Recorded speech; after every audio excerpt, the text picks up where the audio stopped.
Hello there. I hope you're doing well. What do you think of when you hear the word habit? I think the word habit has gotten a bad reputation. We usually think of bad habits, right? Of course, there are many good habits, but sometimes we're thinking of the bad habits. Now, bad habits, we can form very easily, very quickly. It's easy to form a bad habit, leaving those clothes on the floor. Maybe we're talking about the guys here, I'm not sure.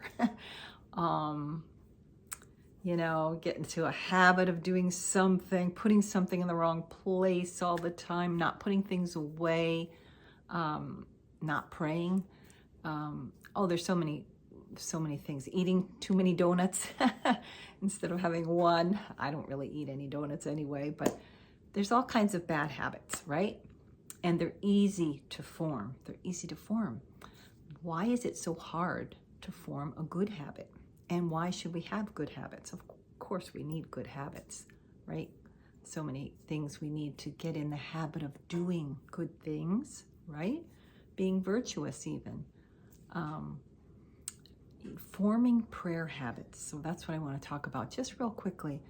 We can form prayer habits, right? Prayer, of course, is very natural. It rises from our heart to the heart of God. The saints have told us this. I can quote so many saints who have said it's a personal conversation. It's just a meeting of hearts. It's a beautiful, natural conversation we have with God, right? So prayer should be natural. It should be personal. It should be beautiful. But we can also form prayer habits.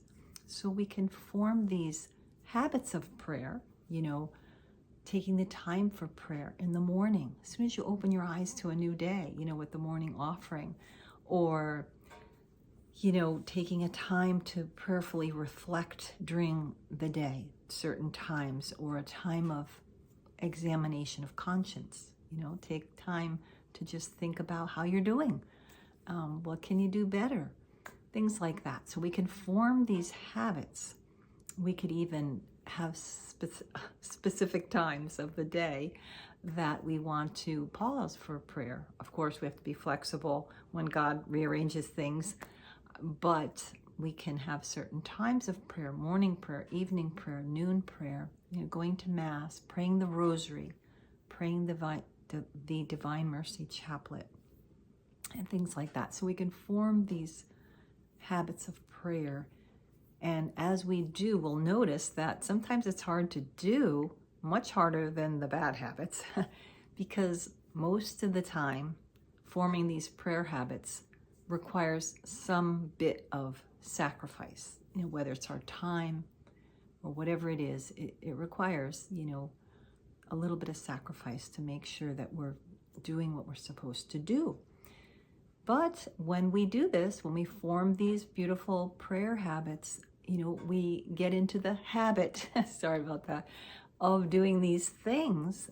And that is great. That is great. So we're forming these prayer intentions, forming these prayer habits, and we can continue those, day after day. Of course, being patient and flexible with God and how He unfolds things in our lives. But I think that's basically what I wanted to say right now, is that we should take the time to form prayer habits, and of course pray to get rid of those bad habits if we have any, and take everything to prayer. Just pray about even forming these habits of prayer. The saints teach us a lot about this, and I can say so much more, but I'm going to stop myself and leave it at that, just to take the time to form some prayer habits, for this new year of hope. So I hope you're doing well, and I hope you enjoyed this little bit of time together right now. God bless you. God love you. And I hope to see you soon.